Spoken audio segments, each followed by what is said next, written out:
하나님 말씀은 구약성경 열왕기상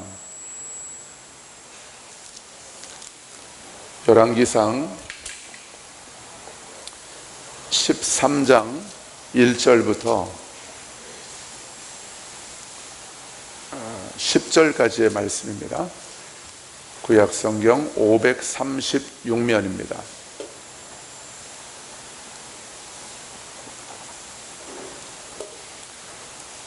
열왕기상 13장 1절부터 10절까지 말씀을 우리 다 같이 일어나셔서 함께 봉독하겠습니다. 13장 1절부터 10절까지 말씀입니다. 함께 읽겠습니다. 보라, 그때에 하나님의 사람이 여호와의 말씀으로 말미암아 유다에서부터 베델에 이르니 마침 여로보암이 제단 곁에 서서 분향하는지라. 하나님의 사람이 제단을 향하여 여호와의 말씀으로 외쳐 이르되, 제단아 제단아, 여호와께서 이와 같이 말씀하시기를 다윗의 집에 요시아라 이름하는 아들을 낳으리니 그가 내 위에 분향하는 산당 제사장을 내 위에서 제물로 바칠 것이요 또 사람의 뼈를 내 위에서 사르리라 하셨느니라 하고, 그날에 그가 징조를 들어 이르되, 이는 여호와께서 말씀하신 징조라. 제단이 갈라지며 그 위에 있는 재가 쏟아지리라 하매, 여로보암 왕이 하나님의 사람이 베델에 있는 제단을 향하여 외쳐 말함을 들을 때에 제단에서 손을 펴며 그를 잡으라 하더라. 그를 향하여 편 손이 말라 다시 거두지 못하며 하나님의 사람이 여호와의 말씀으로 보인 징조대로 제단이 갈라지며 재가 제단에서 쏟아진지라.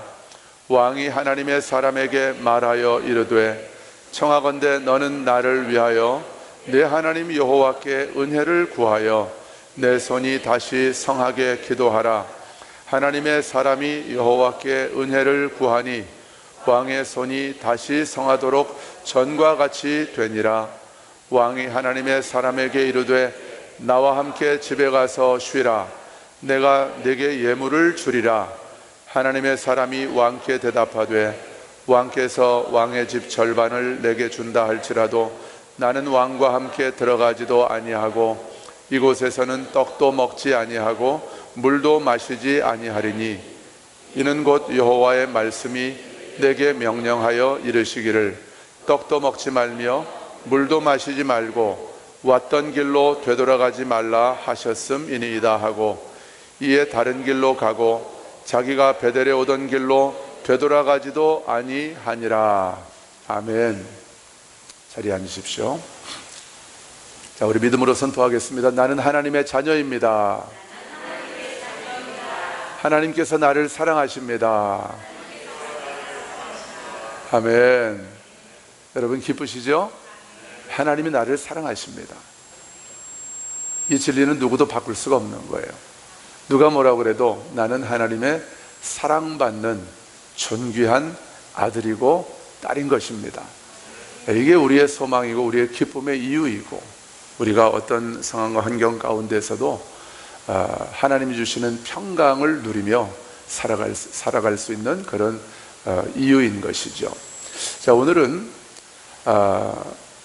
유혹과 미혹이라고 하는 주제를 가지고 말씀을 나누겠습니다. 오늘 본문에 보면 유혹은 이겼는데, 이 사람이 첫 번째 유혹을 받았는데 그 유혹은 이겼습니다. 그런데 두 번째 미혹은 이기질 못하고 넘어가 버려요. 너무 가슴 아픈 일이죠. 저는 이 본문을 한 주일 내내 묵상했고, 또 그전부터 제가 이 본문을 읽을 때마다 이 사람이 너무 불쌍한 거예요. 너무 불쌍해요. 참 귀한 사람인데 하나님을 위해서는 생명을 아끼지 않는 그런 사람입니다. 그러니까 여로보암이라고 하는 그 포악한 북이스라엘의 왕 앞에 가서 하나님이 주신 예언의 말씀을 담대하게 전하죠. 믿음이 없이는 그렇게 못하죠. 하나님께 자신의 생명을 드리지 않은 사람이라면 그렇게 살 수 없지요. 근데 이분이 첫 번째 유혹은 이기는데 두 번째 미혹에는 넘어지는 거예요. 너무 전 개인적으로 가슴이 아파요. 제가 제 마지막이 이런 모습이 되지 않기 위해서 저는 그렇게 늘 복음으로 또 성령 안에서 깨어있기를 원합니다. 여러분 한 분 한 분이 우리의 마지막이 이 사람의 마지막처럼 되지 않을 수 있도록 우리 모두가 또 여러분 한 분 한 분이 복음으로 깨어있고 성령 안에서 또 말씀의 진리로 늘 깨어있는 저와 여러분 되기를 주님의 이름으로 축원합니다. 이 역사적인 배경은 지금 북왕국 이스라엘의 첫 번째 임금이 누구죠? 여로보암입니다. 여로보암은 본래 솔로몬의 아주 유능한 부하였어요. 그러니까 북왕국과 남왕국이 분열되기 이전에 솔로몬이 이스라엘 전체를 다스릴 때에 아주 사랑받는 유능한 부하였습니다. 그래서 요셉 족속이라고 하면은 이제 에브라임, 므낫세 되겠죠. 더 크게 보면 이스라엘 전체를 의미할 때도 있고, 이 요셉 족속 전체를 감독하고 관리하는 책임을 여로보암에게 맡긴 거예요. 솔로몬이 여로보암에게 맡겼어요. 아주 신임을 받는 부하였습니다. 그런데 여로보암이 어느 날 예언을 받습니다. 아하시아라고 하는 그 선지자로부터 예언을 받죠. 아히야. 그렇죠. 아히야라고 하는 선지자로부터 예언을 받습니다. 하나님께서 아히야를 통해서 예언을 하십니다. 솔로몬이 우상 숭배를 하고 그 이전의 왕들보다도 다른 이방 족속들보다도 더 우상을 섬겨서 그럴 수밖에 없는 게 솔로몬에게는 부인과 첩이 1000명이라고 그랬어요. 수많은 이방 여인들이 솔로몬의 아내가 되고 첩이 됐습니다. 올 때 그냥 오질 않습니다. 뭘 가지고 왔겠어요? 자기들 이방 신상, 이 신주 단지를 끌고 들어온 거예요. 그래서 이 이스라엘이 다윗 시대에 그렇게 찬란한 하나님의 그 영광의 꽃을 피웠던 그 이스라엘이 이건 완전히 귀신의 잡동사니, 우상의 잡동사니의 소굴로 전락해버리게 된 거죠. 그래서 하나님이 아히야라고 하는 선지자를 통해서 여로보암에게 예언을 하게 하십니다. 내가 이 나라를 솔로몬의 손에서 찢어서 너에게 10지파를 맡기겠다. 이 무슨 말입니까? 네 맘대로 통치하려는 거예요? 아니죠. 내가 솔로몬에게 더 이상 이 나라 전체를 맡길 수가 없다는 거죠. 내가 너에게 나머지 10지파를, 북이스라엘의 10지파를 맡길 테니까 네가 다윗처럼 나를 경외하고 내 법도와 율례를 따르면서 그렇게 너에게 맡긴 10지파 북이스라엘을 말씀으로 또 하나님을 경외하는 이 진리로 잘 이끌어라, 이렇게 맡기신 거예요. 근데 여로보암이 그 하나님의 마음에는 전혀 관심이 없는 거예요. 그래서 이 여로보암이 자신의 권력을, 나는 새도 떨어뜨리는 이 권력을 마음껏 누리면서 이 사람이 온갖 그 우상 숭배를 끌어들이는 거예요. 그래서 산당이라는 것은 높은 산마다 제단을 만드는 겁니다. 이 산당에 제사장들을 세우는데, 여러분 하나님이 정하신 법도에 따르면 제사장은 오직 어느 지파에서만 세워지죠? 레위 지파, 아론의 자손에게서만 세우는 거예요. 이게 하나님이 정하신 법도입니다. 하나님은 법도대로 일하시는 거예요. 그분의 뜻을 펼쳐가시는 분이에요. 하나님의 법이 이루어지는 거기가 바로 하나님의 나라인 줄로 믿습니다. 그런데 여로보암은 하나님의 법에는 관심이 없는 거예요. 자기 임의대로 산당의 제사장들을 세웁니다. 그리고 북이스라엘의 거의 맨 북쪽 끝이 단이라고 하는 곳이 있습니다. 그리고 북이스라엘의 거의 가장 남쪽 끝이 베델이에요. 베델. 이 베델과 단에 여로보암이 금송아지 이 신상을 만듭니다. 그리고 이 금송아지가 너희들을 애굽에서 인도해낸 그 신들이다, 이렇게 얘기를 하는 거예요. 이 금송아지가 하나님이라는 거죠. 그리고 온갖 우상 숭배를 북이스라엘 안에 가득하게 했던 이런 악한 왕이 여로보암이에요. 근데 어느 날 한 선지자에게 유다는 저 남쪽입니다. 베델에서 보면 한참 남쪽이죠. 유다에 살고 있던 한 선지자에게 하나님의 말씀이 임합니다. 너는 지금 베델로 올라가서 여로보암에게 내가 너에게 준 이 말씀을 전하라는 거죠. 그 말씀의 내용이 뭡니까? 오늘 2절 우리가 같이 읽었죠? 자, 이 하나님의 사람이 베델에 갔더니 마침 여로보암이 이 베델에 있는 제단에서 자기가 제사장도 아닌데 분향을 하고 있었어요. 그랬을 때 이 하나님의 사람 선지자죠, 이 사람이 그 제단을 향해서 여로보암 들으라고, 여로보암 앞에서 그 여로보암이 너무나 소중하게 신주단지처럼 떠받들고 있는 그 제단을 향해서 하나님이 주신 예언의 말씀을 선포합니다. 그게 이제 2절의 말씀이죠. 2절 한번 다시 한번 같이 읽어볼까요? 시작. 하나님의 사람이 제단을 향하여 여호와의 말씀으로 외쳐 이르되,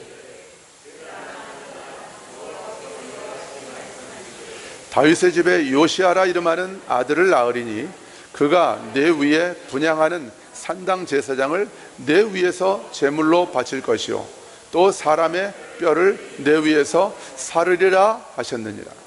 자, 요시아라고 하는 임금이 다윗의 가문에서 태어나게 될 것이다. 다윗의 가문이, 요시아는 남왕국의 왕이죠. 근데 지금 여로보암 시대는 주전 예수님 오시기 BC 한 930년경입니다. 그리고 요시아는 BC 한 640년경에 태어날 사람이에요. 그러니까 여로보암이 통치하던 이때는 아직 태어나지도 않는 사람이죠. 300년 후에 태어나서 남왕국 유다를 다스리게 될 왕이 이름이 뭐예요? 요시아죠. 아주 선한 왕입니다. 근데 이 요시아가 여로보암이 세운 이 산당의 제사장들을 다 이 베델에 있는 제단 위에서 산당 제사장들을 다 잡아다가 그들을 죽여서 제물로 바칠 것이래요.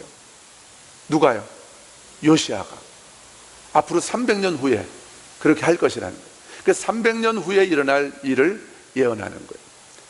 열왕기하 22장을 보면 그대로 이 예언대로 성취가 됩니다. 요시아가 그 일을 하는 거예요.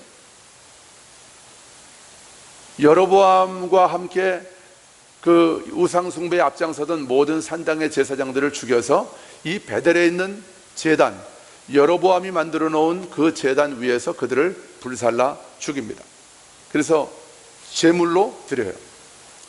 그리고 사람의 뼈를 이 제단 위에서 불사르게 될 것이라고 그렇게 얘기를 해요. 그러니까 무덤마다 특별히 이 이제 제사장들, 우상숭배에 앞장섰던 사람들의 무덤에서 그들의 뼈를 가지고 와서 그거를 가루로 만들어서 이 베델의 제단 위에서 사르게 될 것이라고, 요시아가 그 일을 할 것이라고 이 유다에서 온 하나님의 사람 선지자가 예언을 하는 거예요. 그러면서 하나님께서 주신 징조를 이 사람이 얘기를 합니다. 그 징조가 뭡니까? 3절을 보니까 하나님께서 약속하신 징조래요. 사인이래요. 요시아가 반드시 300년 후에 이 일을 하게 될 것을 하나님이 징조로 여로보암 앞에서 이스라엘 사람들, 이 북이스라엘의 백성들 앞에서 보여주십니다. 그 징조가 뭐예요? 제단이 갈라지면서 그 위에 있는 재가 쏟아질 것이래요. 그걸 하나님이 지금 보여주실 거래요. 그러니까 4절을 보니까 여로보암 왕이 이 하나님의 사람이, 유다에서 온 하나님의 사람 선지자가 베델에 있는 제단을 향해서 하나님의 예언을 선포할 때에 이 여로보암이 뭐라고 말해요? 자기가 분향하고 있던 베델 제단에서 손을 쭉 펴서 그 하나님의 사람을 가리킵니다. 저놈을 잡아라 하고 손을 펴서 가리킵니다. 그랬더니 어떻게 돼요? 여로보암의 폈던 손이 바짝 말라붙어 버려요. 이게 바짝 말라붙어서 움직이질 않는 거예요. 접을 수가 없는 겁니다. 그렇게 돼버렸어요. 그리고 즉시 어떤 일이 일어나냐면 하나님의 사람이 약속했던, 얘기했던 그 사인, 징조대로 제단이 어떻게 됩니까? 갈라집니다. 그 제단이 여로보암 왕이 보는 앞에서 갈라지고 거기서 재가 쏟아져 내리는 거예요. 그걸 보고 여로보암 왕이 깜짝 놀라죠. 야, 이 사람이, 이 유다에서 온 이 이름 없는 선지자, 이 사람이 보통 사람이 아니구나. 깜짝 놀라는 겁니다. 그래서 그 사람에게 부탁을 합니다. 당신이 하나님께 구해서 내 말라서 내 이 편손, 이 말라서 접을 수도 없는 이 손이 다시 이전처럼 성해질 수 있도록, 고침받을 수 있도록 그렇게 구해달라, 이렇게 얘기를 합니다. 그래서 이 하나님의 사람이 하나님께 간구했더니, 구했더니 여로보암 왕의 손이 다시 이전처럼 고침을 받게 되는 거예요. 이 여로보암 왕이 깜짝 놀란 거예요. 아하, 이 사람을 북이스라엘 내 집에, 우리 왕궁에 데리고 있으면서 이 사람이 능력이 있고 용한 사람이니까 이 북이스라엘과 특별히 이 베델과 또 우상 숭배하고 있는 이 산당 제사장들에게 주어진 이 예언을 돌이킬 수 있도록, 되돌릴 수 있도록 우리 집에, 우리 왕궁에 이 사람을 머물게 해야 되겠다. 그리고선 이 사람에게 우리 집으로, 여로보암이 얘기하는 거예요. 우리 집으로 들어가서 쉬면서 떡도 먹고 물도 마시면서 좀 쉬자. 내가 너에게 예물을 주겠다. 예물이란 말은 선물이에요.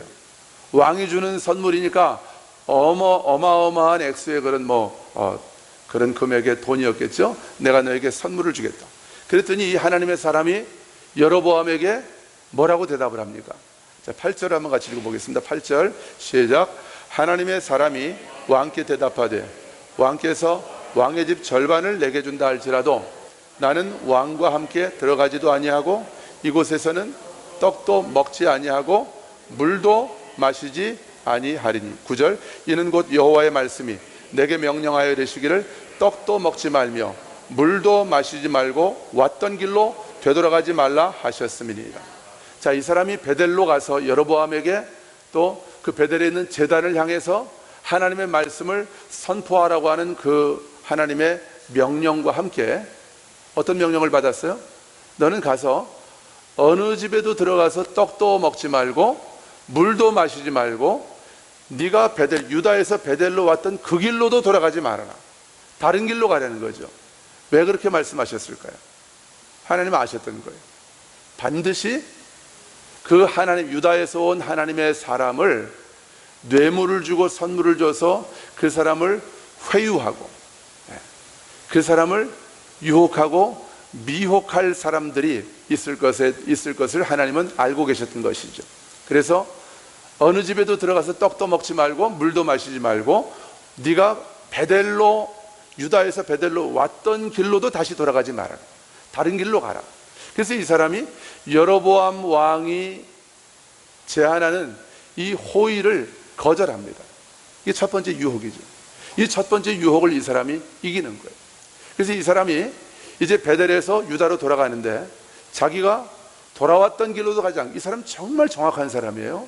하나님의 말씀을 들은 그대로 순종하는 믿음의 사람이고 순종의 사람입니다. 그래서 하나님 말씀하신 대로 이제 유다로 돌아갈 때 다른 길로 돌아서 가는 거예요.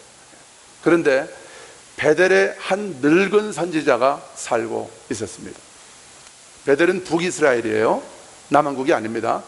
베델에 한 늙은 선지자가 자기 아들들로부터 이 소식을 듣는 거예요. 유다에서 한 선지자가 와서 베델에 여로보암이 세운 제단을 향해서 이렇게 예언을 했고 300년 후에, 300년이라는 말은 없지만 요시아라고 하는 다윗의 후손에서 왕이 태어나서 산당의 제사장들을 다 이 제단 위에서 불사를 것이고 또 무덤 속에 이제 묻혀 있는, 안장되어 있는 그 사람들의 뼈들을 갖다가 여기 섞어서 이 제단 위에서 불사르게 될 것이다. 이 예언을 듣는 거예요. 이 베델에 사는 늙은 선지자가 아들들로부터 베델에서 여로보암이 세운 제단 앞에서 하나님의 사람이 예언했던 그 얘기를 자기 아들들로부터 전해 듣고 이 사람이 나귀에다가 안장을 지우고 그 사람을 찾아가는 거예요.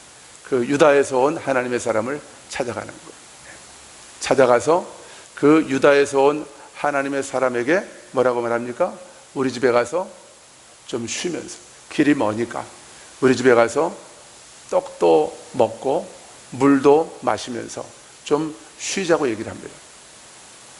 그랬더니 하나님의 사람이 뭐라고 대답을 해요? 아, 고맙다고 가자고 합니까? 처음에는 안 간다고 그래요. 왜요?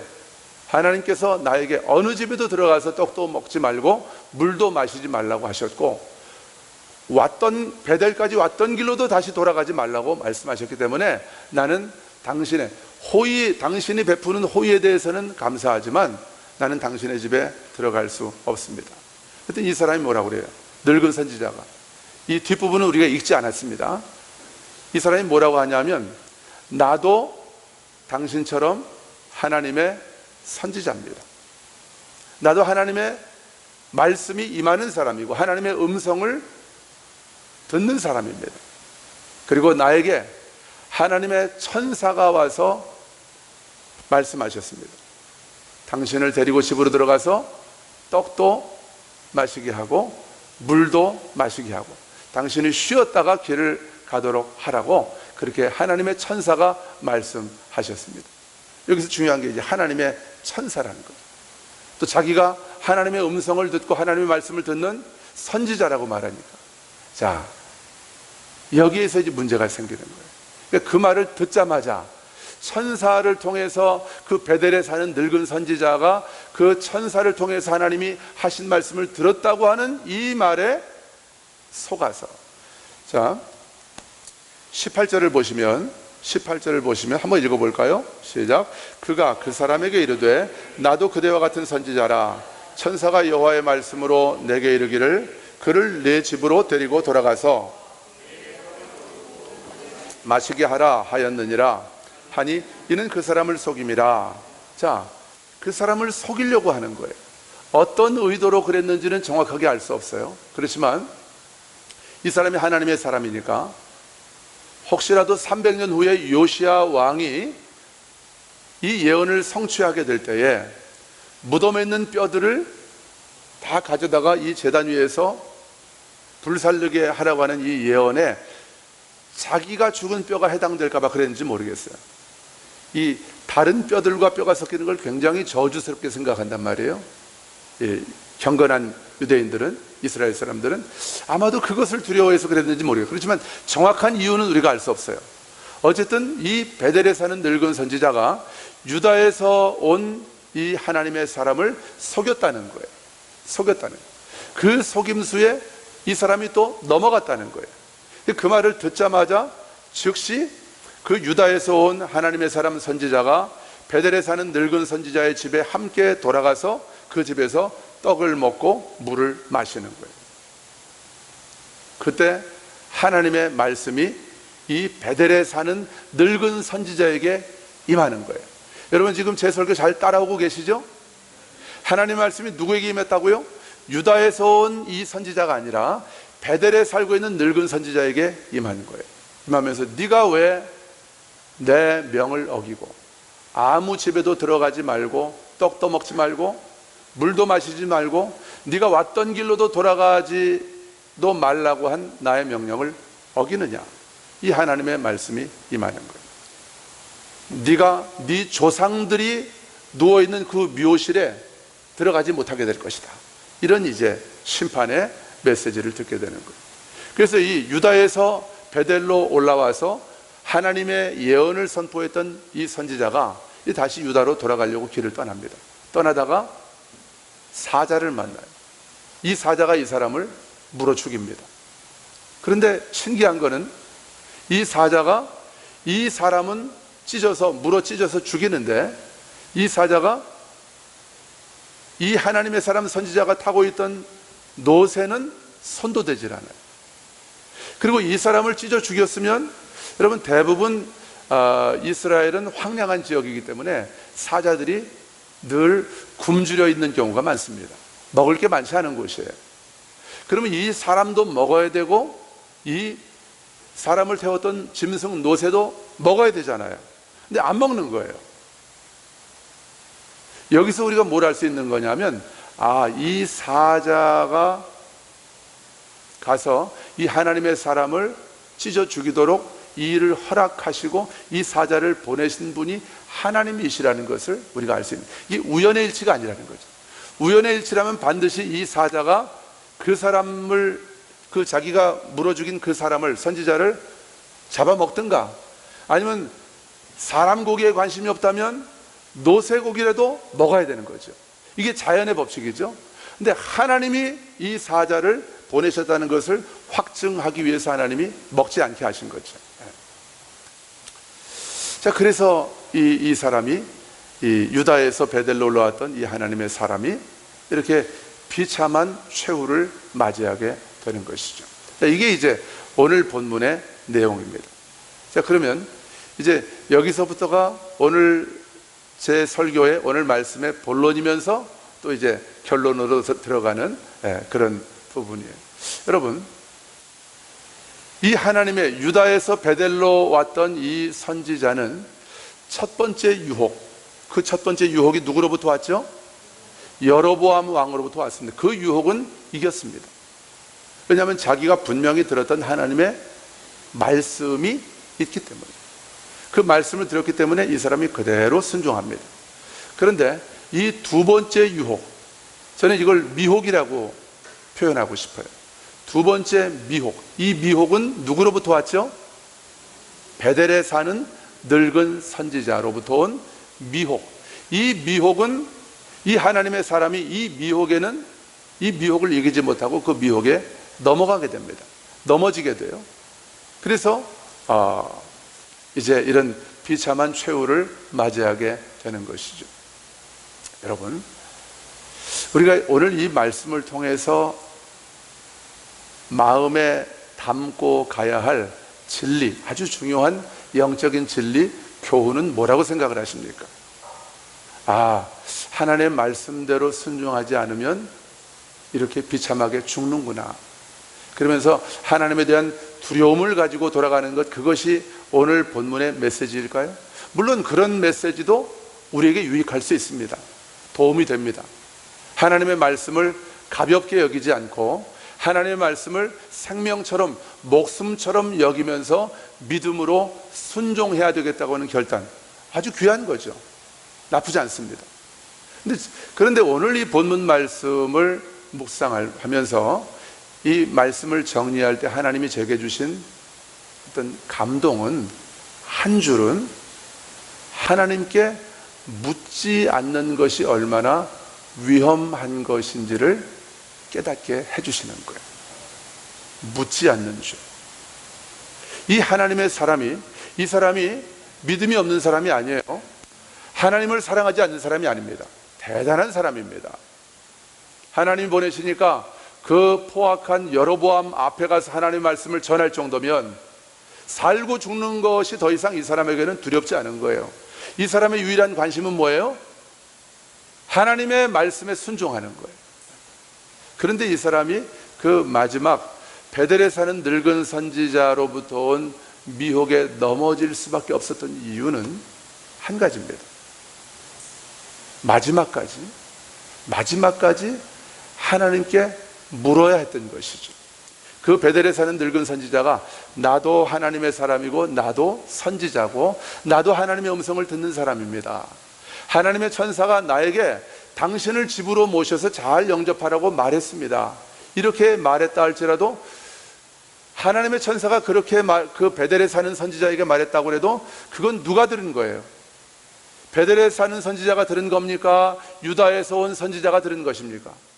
베델에 사는 선지자가 들은 거예요. 내가 들은 게 아니란 말입니다. 여러분, 하나님을 사랑하고 또 하나님 말씀대로만 그대로 순종하기를 갈망하는 많은 사람들이 빠지는 함정이 여기 있는 거예요. 권위자, 나보다 경험도 많고 연륜도 많고 기도 많이 하고 하나님과 깊이 교제하는 누군가가 나를 생각해서 나를 아끼는 마음으로, 나를 사랑하는 마음으로 주는 어떤 권면, 그것을 무조건 덥석 물어버리는 거예요. 맞아, 그래, 저분은 하나님의 사람이지, 저분은 신실한 기도의 사람이지, 저분은 성령의 사람이지, 저 말은 틀림없이 하나님께로부터 온 말씀이 맞을 거야 하고 그 어떤 내용을 그냥 딱 내가 취해버리는 거예요. 이걸 조심해야 되는 거예요. 그때 우리는 뭐 해야 되는 거예요? 하나님께 물어야 되는 거예요. 언제까지? 하나님께서 내게 정확하게 말씀하시고 확증을 주실 때까지. 내 귀로는 하나님의 음성이 선명하게 안 들릴 수 있습니다. 대부분이 귀로는 듣지 못해요. 저도 하나님의 음성을 귀로 들어본 적은 없는 것 같아요. 지금 한 번도 없습니다. 그러나 아주 선명한, 이건 하나님께로부터 온 하나님의 말씀이야 하는 것이 너무나도 100% 분명하게 의심이 되지 않을 정도로 그런 명확한 감동으로 하나님의 음성을 들은 적은 여러 번 있어요. 그 감동이, 그 하나님의 내면의 감동으로 하나님의 음성이 들려질 때까지, 혹은 내 귀에다가 하나님 말씀해 주실 때까지, 아주 이건 특별한 경우지만 그럴 때까지 하나님께 물었어야 되는 것이죠. 근데 이 사람은 묻지 않았던 거예요. 우리가 살아가면서 이런 실수를 많이 범하게 됩니다. 결혼의 문제, 또 대학교 진로를 선택하는 문제, 또 취업의 문제, 목회자들에게는 목회지를 옮기는 그런 문제, 또 내가 이사하는 문제, 여러 가지, 내가 어떤 사업을 새로 시작할 것인지, 이런 문제들, 또 우리 사랑하는 자녀들, 우리 아들과 우리 딸을 어떤 대학에 갈 수 있도록 내가 잘 도와주고 어떤 길로 우리 자녀들이 그렇게 갈 수 있도록 해야 될지, 이런 것들을 우리가 결정할 때 하나님께 묻지 않고 그렇게 결정하는 경우가 얼마나 많은지 몰라요. 여러분, 한번 제가 질문 한번 해보겠습니다. 하나님께 여쭤볼 여유도 없을 만큼 다급하고 긴박한 그런 상황이 있을까요? 우리의 삶 속에 그런 상황이 있을까요? 너무 내가 지금 바빠가지고 하나님 어떻게 해야 될까요? 저 사람이 나한테 지금 이런 요청을 하고 이런 제안을 하는데 하나님 제가 어떻게 하면 좋겠습니까? 하고 물을 여유도 없을 만큼 우리가 긴박하고 바쁜 그런 상황이 있을까요? 제가 제 인생을 돌아보면 그런 상황은 거의 없었던 것 같아요. 그러나 우리가 그래, 저 사람 기도의 사람이고 저 사람 하나님의 사람이고 하나님이 사랑하는 사람이니까 또 저 사람이 나에게 이런 얘기를 할 때는 이건 하나님께로부터 온 음성이 맞을 거야 하고 묻지 않고 그냥 따라간단 말이에요. 내가 하나님을 사랑해요. 내가 아침마다 새벽 기도를 하고 하루에 성경을 10장씩 읽고 11조를 하고 또 가끔 금식도 하고 그러면서 하나님을 신실하게 따라가는 그런 믿음의 사람이에요. 그리고 하나님은 나의 좋으신 아버지이셔요. 그러니까 나를 도와주려고 내 옆에 와서 나에게 호의를 베푸는 사람들은 무조건 하나님께서 보내신 사람이라고 믿고 아버지 감사합니다 이러고 판단하고 넘어갈 수 있다는 거예요. 우리가 살아가면서 이런 실수를 범할 때가 얼마나 많은지 몰라요. 제 인생을 돌이켜보면 참 너무 많은 그런 그 실수의 경험들이 있어요. 그런 저를 오늘 본문에 나오는 하나님의 사람처럼 하나님께서 즉시 심판하지 않으시고 지금까지 살려두셔서 아직까지도 나를 포기하지 않으시고 나를 하나님의 복의 통로로 쓰시겠다고 하시는 게 이게 기적이에요. 이게 얼마나 감사한지 모르겠어요. 여러분 왜 그렇습니까? 저와 여러분은 더 이상 옛 언약 안에 있는 자들이 아니기 때문에 그런 것입니다. 저와 여러분은 새 언약 안에 있는 자들입니다. 우린 그리스도 안에서 모든 죄가 씻음받고 하나님의 의가 되었고요, 하나님의 자녀가 되는 권세를 가진 자들이 바로 저와 여러분인 것입니다. 하나님은 더 이상 우리에게 두려움의 대상이 아니에요. 이 말을 오해하면 하나님을 우리가 함부로 대해도 되는 그런 분이다, 천만의 말씀이요. 그런 분이라는 게 아니에요. 그런 분이 우리 하나님 아니십니다. 제가 오늘 이 말씀을 정리하면서 제 자신에게 또 여러분에게 꼭 강조하고 확인해 드리고 싶은 것은, 하나님은 언제 어느 때나 언제 어디서나 어떤 상황에서나 나에게 참 좋으신 신실하신 나의 아버지이시라는 거예요. 할렐루야. 나는 내가 연약할 때나 또 때론 내가 실수하고 넘어질 때조차도 나는 하나님의 기쁨이며 하나님의 자랑이며 하나님의 사랑받는 아들, 딸이라는 것입니다. 그렇기 때문에 내가 이게 정확하게 아버지께로부터 온 것인지 아닌지를 잘 모르겠네. 그러면 아버지께 물어야지. 여러분, 사울 왕 다윗 앞에 이스라엘의 초대왕 사울이 왜 하나님께 버림받고 죽었는지 압니까? 역대상 말씀을 보면 한마디로 말해요. 사울이 여호와께 묻지 아니하였으므로. 여러분, 묻지 않는 게 얼마나 큰 죄인지 몰라요. 왜냐하면 물으면 가르쳐 주시기 때문이죠. 물으면 하나님의 완전하신 뜻과 하나님의 마음을 우리가 알 수 있기 때문이죠. 근데 우리는 추정해버려요. 추측해버립니다. 내가 왕 노릇하고 내가 주인 노릇하면 내가 다 결정해버려요. 하나님 이거 기뻐하실 거야. 그러면 안 된다는 거예요. 새 언약 안에 있는 하나님의 자녀들에게 하나님은 하나님이 계획하신 그 완전하신 뜻, 그 어마어마한 아름답고 놀라운 하나님의 선물을 우리에게 주시고 맛보게 하시기를 원하시는 것입니다. 그런데 우리가 뭐 하지 않아요? 묻지 않기 때문이에요. 하나님은 우리의 좋으신 아버지이십니다. 우리는 하나님의 기쁨이고 자랑이며 하나님의 사랑받는 아들, 딸입니다. 그러므로 우리가 하나님께 물으면 하나님은 우리에게 반드시 정확하게 대답해 주시고 우리를 바른 길로, 하나님이 예비하신 정확한 그 복된 길로 저와 여러분의 삶을 인도해 주실 줄로 믿습니다. 마태복음 7장 8절부터 11절을 보면 예수님이 그런 말씀하시죠. 구하라, 구하는 이마다 받을 것이요 찾는 이는 찾아낼 것이요 두드리는 이에게는 열릴 것이니라. 너희 중에 누가 아들이 떡을 달라 하는데 돌을 주며 생선을 달라 하는데 뱀을 줄 사람이 있겠느냐. 너희가 악한 부모라도 좋은 것으로 자식에게 줄 알거든 하물며 하늘에 계신 너희 아버지께서 구하는 자에게 좋은 것으로 주시지 않겠느냐. 여러분, 하나님은 우리의 좋으신 아버지이십니다. 우리가 아버지의 뜻대로 정확하게 분별하고 순종하고 싶어서 하나님께 묻는데 하나님이 나 너한테 말하고 싶은 마음 없어, 나 너한테 화났어, 나 너한테 말 안 할 거야, 이런 아버지 아니시라는 거예요.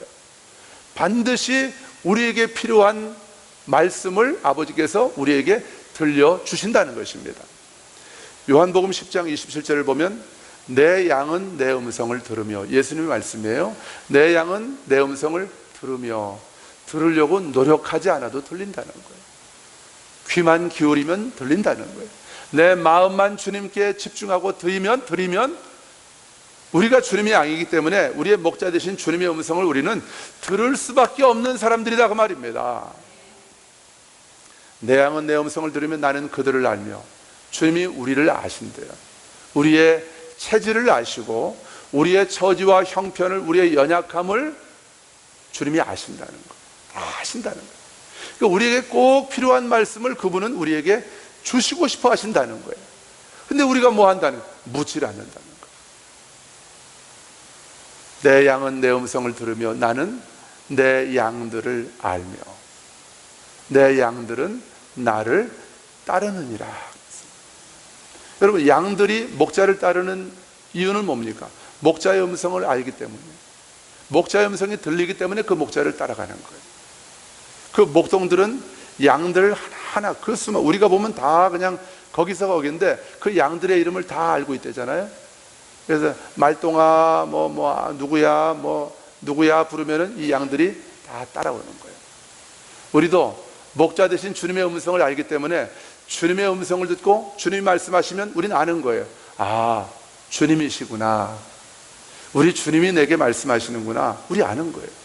여러분, 제가 무슨 말 하고 있는지 알고 계시죠? 예, 우리는 알 수 있습니다. 특별한 노력이 필요하지 않아요. 특별한 사람들만 주님의 음성을 들을 수 있는 것 아니에요. 주님의 양들은, 하나님의 자녀들은 다 주님의 음성을 들을 수 있는 자격과 능력이 그들에게 있는 것입니다. 여러분, 그럼 한 가지 질문이 있습니다. 우리가 아무리 하나님 아버지의 음성을 듣고 싶어서 그렇게 하나님의 음성을 뜻을 물어도 여쭈어도 하나님이 침묵하실 때는 어떻게 해야 될까요? 저는 오래전에 그 두나미스라고 하는 성령 세미나에 참석을 했다가 어떤 분으로부터 이런 얘기를 들었어요. 두나미스가 이제 예수원을 설립한 고 대천덕 신부님, 이거 미국 성공의 신부님이신데 이분에게 하나님이 주신 성령론을 이렇게 잘 준비해서 그걸 교재로 만들어서 목회자들을 아주 건전하게 건강한 성령 사역을 교회 안에서 펼쳐갈 수 있도록 했던 것이 두나미스 성령 사역 프로젝트인데, 거기에서 이제 강의를 듣는데 그 예수원을 설립한 고 대천덕 신부님, 이분이 미국 사람입니다. 이분이 이제 그 신부가 되기 이전에, 성공의 신부가 되기 이전에 이분이 항해사였대요. 배 젊을 때 항해사였는데, 이분이 어느 날 미국 뉴욕 항구로 이제 그 배를 항해해서 들어가는데, 어떤 항구든지 그 항구에 들어가려면 도선사라고 하는 그 항구의 책임자가, 그 관리하는 사람이, 도선사가 배를 탑니다. 도선이라는 게 뭐냐면 선은 배선자고, 그 배를 항구에 정확하게 안전하게 들어올 수 있도록 인도하는 사람이죠. 이 도선사가 이제 배에 타는 거예요. 그래서 이제 도선사가 인도하는 대로 가는데, 이 대천덕 신부 이분이 항해사, 젊은 항해사 시절에 이제 뉴욕 항을 향해서 배를 이렇게 키를 조정하면서 들어가는데, 아무리 봐도 이게 그 항구 시설에 부딪힐 것 같은 거예요. 정확하게 못 들어갈 것 같은 거예요. 그래서 그 배를 인도해 가고 있는 뉴욕항의 도선사, 지금 배에 타 있는 거죠.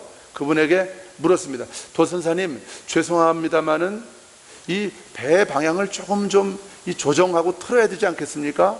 그랬더니 이 도선사가 단칼에 그 말을 자르더래요. 내가 아무 말도 하지 않으면 그대로 가면 돼. 그리고 계속 가는 겁니다. 근데 이 대천덕 신부, 이 젊은 항해사가 볼 때는 너무 위험해 보이는 거예요. 곧 이 시설에 부딪혀가지고 배가 파손될 것 같은 그런 불안감이 엄습해 오는 거예요.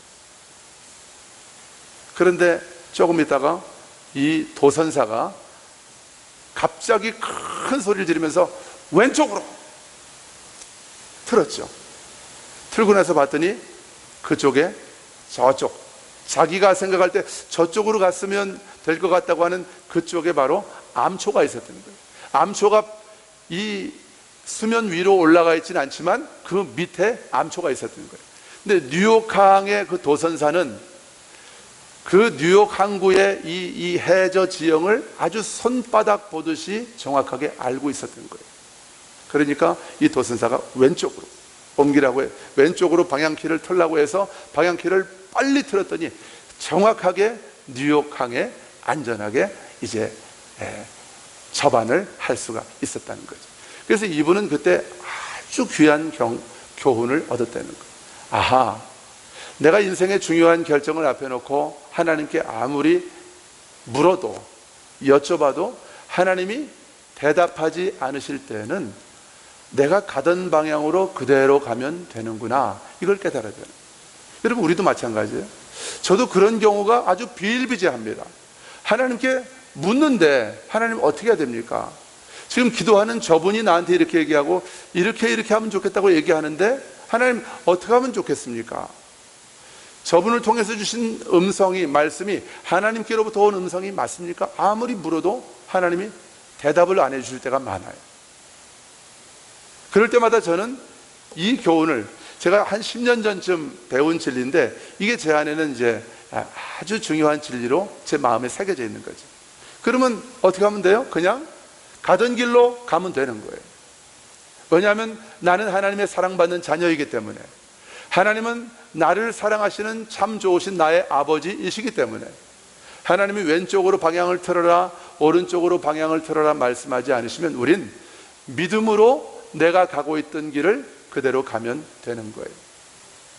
저는 개인적으로 지금 굉장히 중요한 어떤 분별해야 될 그런 문제를 놓고 기도하고 있습니다. 기도하고 있어요. 날마다 하나님께 묻고 있어요. 그렇지만 하나님께서 아직까지 명확하게 말씀하지 않으셔요. 그래서 저는 지금 어떻게 하고 있을까요? 그냥 가던 길로 가고 있는 거예요. 가던 길로 주님이 주시는 평강 가운데 담대하게 믿음으로 가던 길을 가고 있는 것입니다. 그러나 주님께서 민규야, 사랑하는 내 아들아, 이제는 오른쪽으로 5도 정도 방향을 틀어서 나와 함께 가자 하면 가는 것이죠. 오늘 이 본문 말씀을 쭉 읽으면서 혹시라도 하나님 정말 무지막지하신 분이시네, 참 너무 하나님 무서운 분이시네, 그런 마음이 드는 분들 있습니까? 혹시 앞으로도 내가 미혹돼서 하나님의 음성을 정확하게 분별하지 못하고 실수할까 봐 두려우신 분들이 있습니까? 여러분 기억하십시오. 하나님은 나의 참 좋으신 아버지이십니다. 나는 하나님의 사랑받는 자녀입니다. 하나님께서 아무것도 말씀하지 않으실 땐 여러분 믿음으로 가던 길을 가십시오. 그러나 하나님께서 말씀하실 때는 아무리 좋아 보여도, 아무리 수십 명, 수백 명이 이 길을 가야 된다고 내 주변에서 말을 한다 할지라도 하나님이 말씀하시지 않을 때는 가던 길을 믿음으로 걸어 가십시오. 그럴 때 하나님은 우리를 정확한 목적지, 소원의 항구에 저와 여러분을 안전하고 정확하게 인도해 주실 줄로 믿습니다. 우리 다 같이 일어나셔서 그 신실하신 하나님을 찬양하겠습니다.